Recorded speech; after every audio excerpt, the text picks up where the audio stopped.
Haleluya. Haleluya. Anda bersukacita pada malam hari ini. Berikan tepuk tangan dulu yang meriah buat Tuhan. Haleluya. Salam sejahtera dalam kasih Tuhan kita Yesus Kristus. Saya bersyukur kepada Tuhan kalau saya boleh berdiri di hadapan saudara untuk menyampaikan kebenaran firman Tuhan. Ini tentu semua karena anugerah dan kasih Tuhan yang besar yang selalu saya nikmati dalam kehidupan saya. Terima kasih juga kepada Bapak Gembala dan Ibu Gembala yang sudah mempercayakan saya untuk menyampaikan kebenaran firman Tuhan dalam ibadah praise and worship, dan sekaligus dirangkaikan dengan ucapan syukur ulang tahun dari Bapak Gembala. Bapak Ibu yang diberkati oleh Tuhan, seperti kita ketahui bahwa pada hari ini adalah hari ulang tahun dari Bapak Gembala yang ada di tempat ini. Itu sebabnya ketika saya dan saudara berbicara tentang ulang tahun, tentu Bapak Ibu ada satu rasa yang tercipta di dalam diri seseorang. Ada rasa yang tercipta di dalam diri manusia, dan saya percaya rasa itu adalah rasa bahagia. Amin. Haleluya. Rasa bahagia tidak mungkin atau jarang saya temui dalam keadaan atau dalam merayakan ulang tahun seperti ini yang tercipta itu rasa sedih. Saya tidak berkata bahwa tidak ada, tapi jarang saya temui. Yang selalu saya temui dalam keadaan merayakan hari ulang tahun, pasti rasa yang tercipta adalah rasa bahagia. Dan dalam rasa bahagia itu Bapak Ibu akan tercipta juga yang namanya pengucapan syukur. Amin. Akan tercipta yang namanya pengucapan syukur. Seperti saya dan saudara ketahui bahwa dalam kebenaran firman Allah mengajarkan kita untuk kita tahu untuk mengucap syukur. Bahkan firman Allah memberikan satu standar untuk mengucap syukur, itu harus dalam segala hal. Harus dalam segala keadaan, harus dalam segala kondisi, harus dalam segala situasi. Mau bagaimanapun keadaan kita, mau bagaimanapun kondisi kita, mau bagaimanapun situasi yang kita alami dalam kehidupan kita, baik keadaan, kondisi, dan situasi itu tidak memungkinkan sekalipun, tetapi firman Allah mengajarkan kita bahwa kita harus tahu mengucap syukur di dalam segala hal. Amin. Itu adalah standar firman Allah.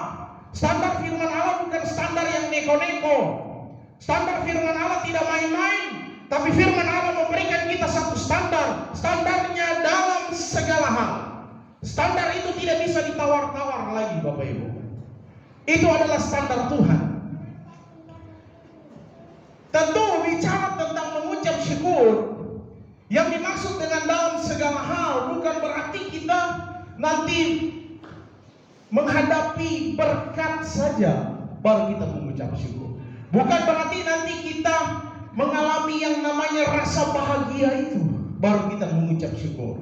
Dalam menghadapi berbagai macam pergumulan hidup, badai hidup, apapun yang mungkin menerpa kehidupan kita, kita harus tahu mengucap syukur. Amin.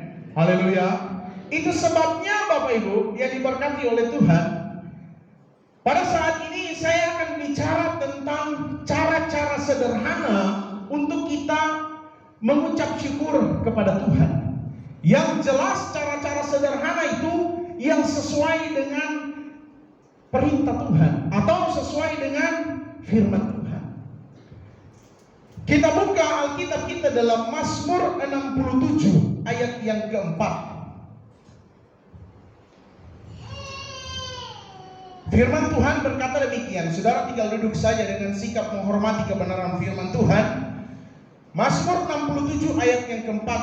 Kiranya bangsa-bangsa bersyukur kepadamu ya Allah. Kiranya bangsa-bangsa semuanya bersyukur Amin. Haleluya. Jelas ayat ini mengatakan bahwa semua bangsa harus mengucap syukur kepada Allah. Tidak dikatakan bahwa cuma satu bangsa, tetapi firman Tuhan bilang semua bangsa harus mengucap syukur kepada Allah. Amin. Tidak memandang dari suku apa kita berasal, tidak memandang dari gereja apa kita berasal. Kita harus tahu mengucap syukur. Tuhan tidak melihat engkau tinggi atau engkau pendek. Tuhan tidak melihat engkau godek atau engkau kurus. Tuhan tidak melihat engkau putih atau engkau hitam. Tetapi firman Tuhan bilang semua bangsa harus mengucap syukur kepada Tuhan. Berarti tidak ada yang terkecuali. Semua harus tahu mengucap syukur kepada Tuhan. Karena Bapak Ibu, ada begitu banyak kekayaan surgawi dalam kita mengucap syukur kepada Tuhan. Yang pertama, kekayaan surgawi yang pertama, ketika kita mengucap syukur, kita akan makin diberkati oleh Tuhan. Amin. Ketika engkau tahu mengucap syukur, engkau akan makin diberkati oleh Tuhan. Kehidupanmu makin diberkati oleh Tuhan. Rumah tanggamu makin diberkati oleh Tuhan. Anak-anakmu makin diberkati oleh Tuhan. Usahamu makin diberkati oleh Tuhan. Pekerjaanmu makin diberkati oleh Tuhan. Apapun yang engkau lakukan dalam kehidupanmu, ketika engkau tahu mengucap syukur, engkau akan makin diberkati oleh Tuhan. Amin. Yang kedua, ketika kita mengucap syukur, kita akan menang dari masalah. Amin. Kita akan menang dari masalah. Ketika kita tahu mengucap syukur, kita akan menang dari masalah kita. Ada begitu banyak contoh, ada begitu banyak kejadian-kejadian di luar sana. Kita melihat ada begitu banyak orang kalah dengan masalah dia.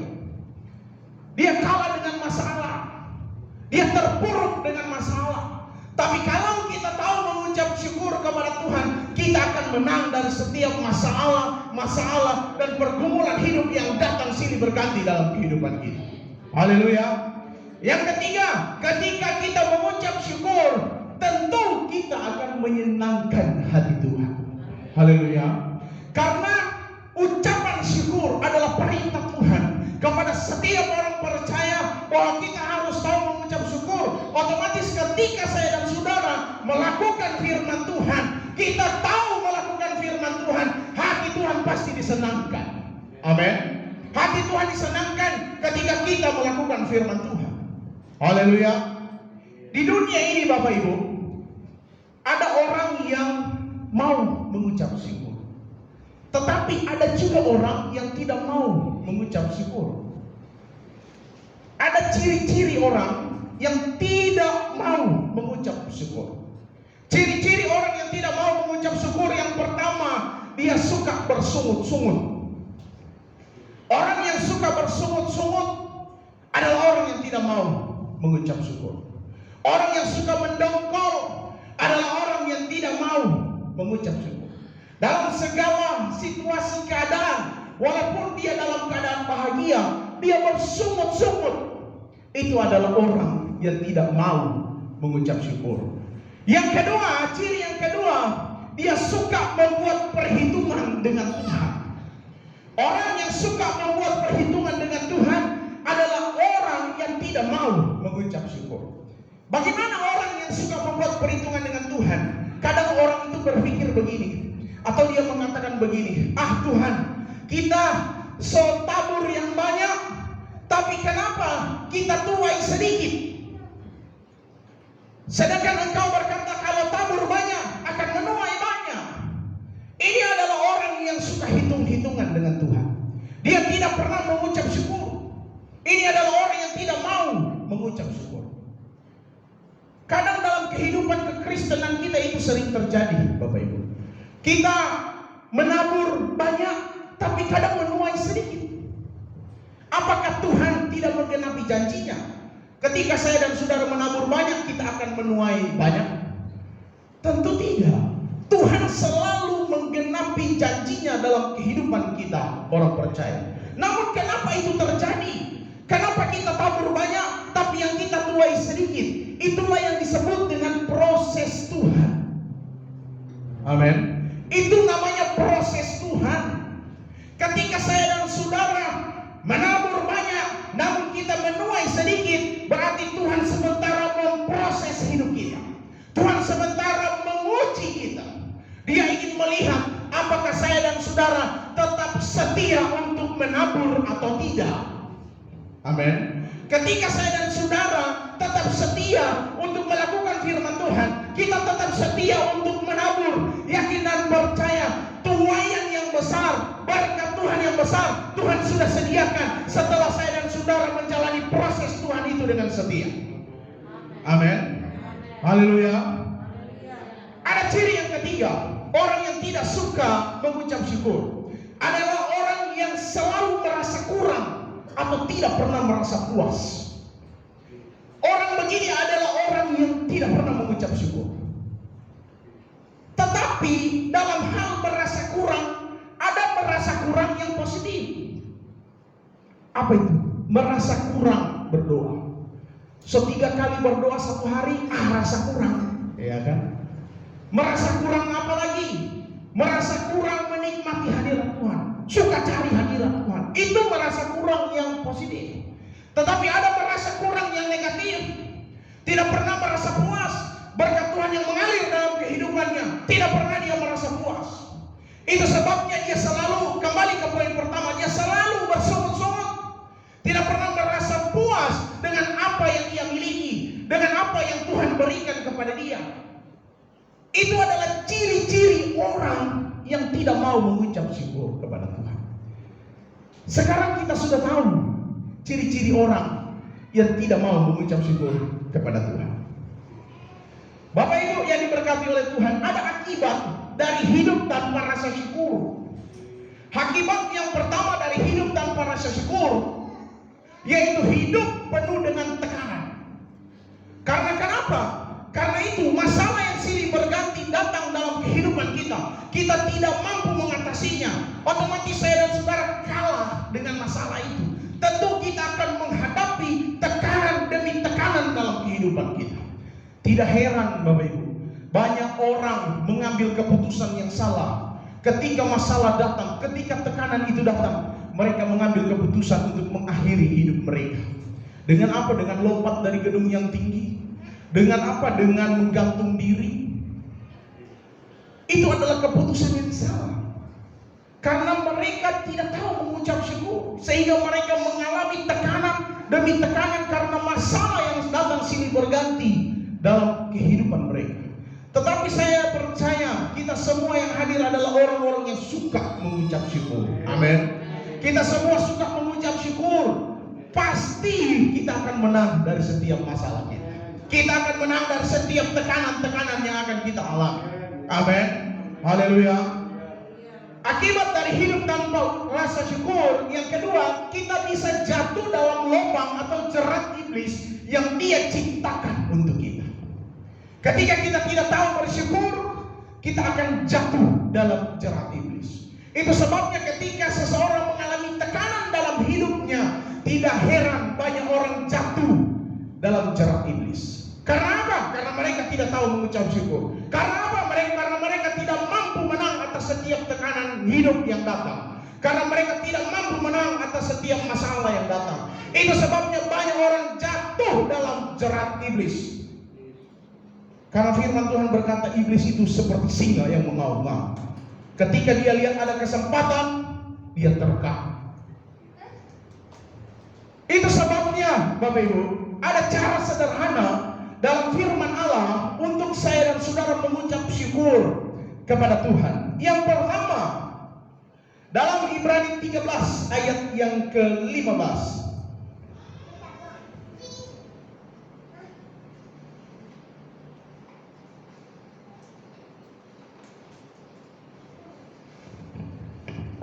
Sebab itu marilah kita oleh Dia senantiasa mempersembahkan korban syukur kepada Allah, yaitu ucapan bibir yang memuliakan namanya. Haleluya. Ini adalah cara sederhana yang pertama untuk saya dan saudara mengucap syukur kepada Allah. Dengan apa? Dengan ucapan bibir yang memuliakan namanya. yang memuliakan Tuhan. Bagaimana caranya? Yang pertama, lewat doa-doa kita yang berisi ucapan syukur kepada Tuhan. Amin. Orang Kristen harus suka berdoa. Haleluya. Orang Kristen harus cinta berdoa. Ketika kita berdoa, kita mengucap syukur kepada Allah. Haleluya. Yang kedua, lewat pujian yang berisi ucapan syukur. Orang Kristen harus banyak memuji Tuhan. Amin. Orang Kristen harus banyak mengagungkan Tuhan. Orang Kristen harus banyak meninggikan Tuhan.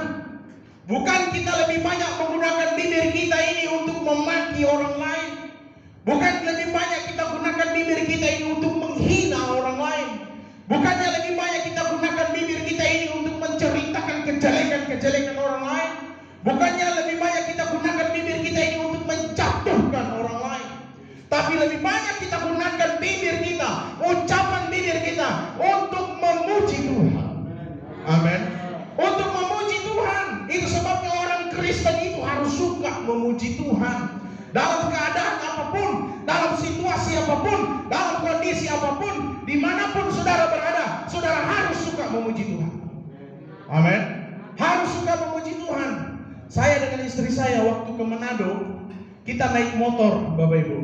Kita naik motor ke Manado, orang di jalan itu sampai tahagah-hagah. Orang menyanyi lagu girang-girang di jalan. Tanya istri saya. Dorang sampai lihat-lihat.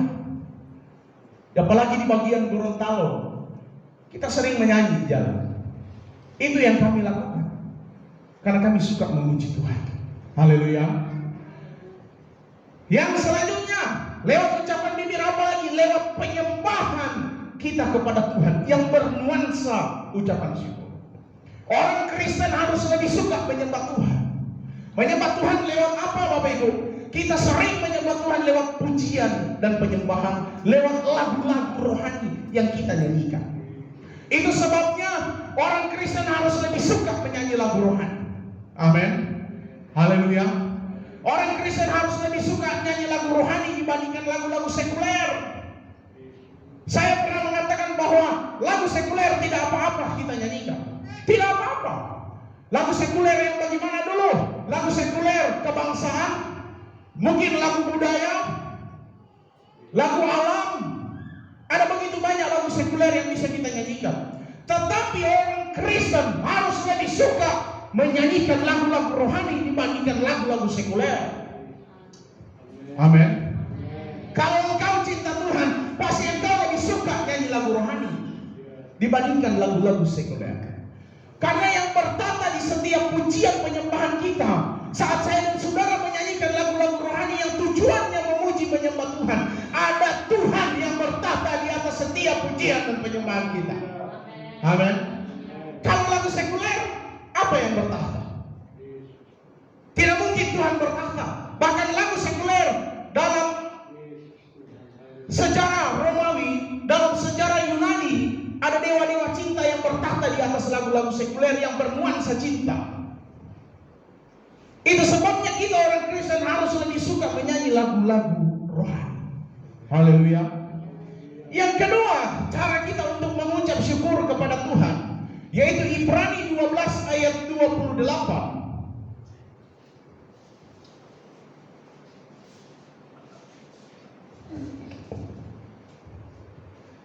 Jadi, karena kita menerima kerajaan yang tidak tergoncangkan, marilah kita mengucap syukur dan beribadah kepada Allah menurut cara yang berkenan kepadanya, dengan apa? Dengan hormat dan takut. Haleluya. Cara yang kedua untuk kita mengucap syukur yang sederhana, yaitu dengan memperbanyak waktu-waktu ibadah. Kita bersyukur Bapak Ibu, di daerah kita belum ada larangan-larangan untuk beribadah karena pandemi COVID ini. Tetapi yang menghebohkan dunia maya baru-baru ini ada larangan beribadah atau penutupan dari pelayanan Pastor Andi Simon. Mereka dilarang untuk beribadah. Kita yang ada saat ini, kita patut bersyukur kepada Tuhan, di mana kita masih bisa beribadah secara tatap muka seperti ini. Amin. Itu sebabnya harus rajin dalam setiap jam-jam ibadah, kita harus rajin beribadah. Karena ibadah itu bukan hanya mengandung janji. Dalam kitab Ulangan, ibadah itu mengandung janji. Buah kandungan kita diberkati oleh Tuhan. Sampai buah kandungan hewan ternak kita diberkati oleh Tuhan. Makanan minuman kita diberkati oleh Tuhan. Itu adalah janji dalam setiap ibadah kita. Tetapi ibadah bukan hanya mengandung janji, tetapi ibadah itu adalah sebuah ucapan syukur kita kepada Tuhan. Ibadah adalah cara untuk mengucap syukur kepada Tuhan. Itu adalah cara yang berkenan kepada Tuhan. Kalau saya dan saudara bicara tentang cara yang berkenan, berarti ada juga cara yang tidak berkenan. Ada juga cara untuk mengucap syukur yang tidak berkenan.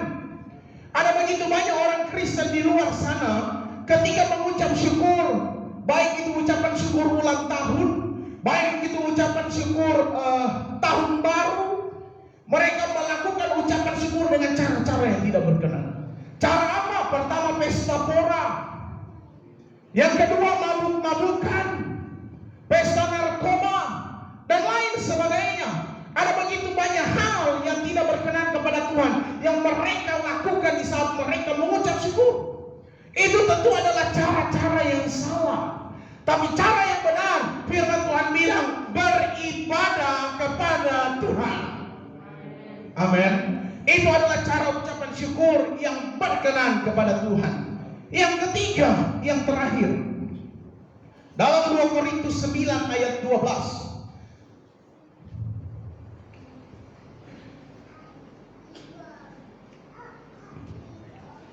Cara yang ketiga untuk mengucap syukur kepada Tuhan dengan mempersembahkan sesuatu atau berkorban. 2 Korintus 9 ayat 12.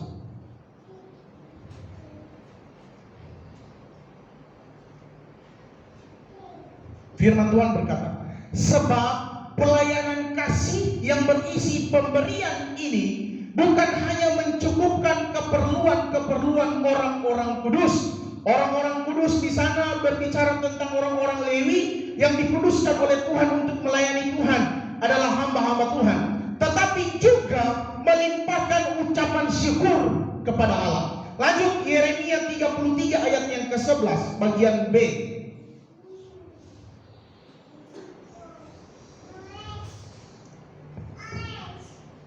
Bersyukurlah kepada Tuhan semesta alam, sebab Tuhan itu baik, bahwasanya untuk selama-lamanya kasih setianya. Tidak sampai di situ.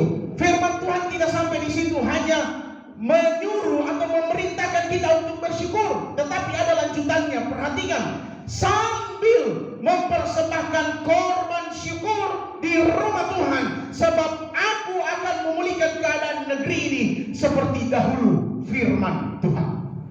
Amin. Firman Tuhan tidak hanya sampai dibilang bersyukur, tetapi sambil mempersembahkan korban syukur. Ini bukan ajaran saya, Bapak Ibu. Ini bukan ajaran pribadi saya. Ini juga bukan ajaran dari suatu sinode gereja, tapi ini adalah ajaran firman Allah. Ini adalah ajaran yang alkitabiah, di mana saya dan saudara harus mengucap syukur dan kita harus tahu berkorban. Korban kita dibawa di mana? Jelas firman Tuhan berkata dibawa ke rumah Tuhan, agar supaya keperluan orang-orang kudus itu terpenuhi, dan itu adalah satu ucapan syukur kepada Allah. Amin. Itu firman Tuhan. Jadi kalau kita menikmati kasih karunia Tuhan yang membuat saya dan saudara bahagia, yang membuat saya dan saudara senang, sehingga saya dan saudara mengucap syukur kepada Tuhan, firman Tuhan bilang bukan hanya sampai bersyukur kepada Tuhan, tapi bawa korban ke rumah Tuhan. Amin. Bawa korban ke rumah Tuhan. Ada begitu banyak jenis korban ucapan syukur. Korban ucapan syukur saat kita mengalami pertolongan Tuhan dalam menghadapi satu masalah yang besar. Ketika kita menghadapi satu masalah yang besar, dan kalau secara logika manusia tidak mungkin, tetapi Tuhan menolong kita, kita patut bersyukur kepada Tuhan. Amin. Ada lagi korban ucapan syukur saat saya dan saudara mengalami kesembuhan, saat saya dan saudara Saat kita mengalami sakit penyakit, Tuhan menyembuhkan kita. Kita patut mengucap syukur. Ada lagi korban ucapan syukur saat dalam kita mengalami satu pertolongan Tuhan dalam keberhasilan pekerjaan kita, dalam keberhasilan usaha kita. Kita harus mengucap syukur. Saat Tuhan juga menambahkan usia kita setahun lagi, kita harus tahu mengucap syukur kepada Tuhan. Haleluya. Puji Tuhan. Bapak Ibu yang diberkati oleh Tuhan, inilah firman Tuhan yang singkat, yang mengajarkan kita untuk kita tahu mengucap syukur kepada Tuhan. Kita sebagai orang percaya, kita harus tahu, bahkan bukan cuma harus tahu, kita harus suka dan kita harus melakukan firman Tuhan dengan mengucap syukur kepada Tuhan. Haleluya. Tuhan Yesus memberkati kita semua. Kita angkat satu pujian dan saya undang Bapak Gembala untuk ke depan, dan kami hamba-hamba Tuhan akan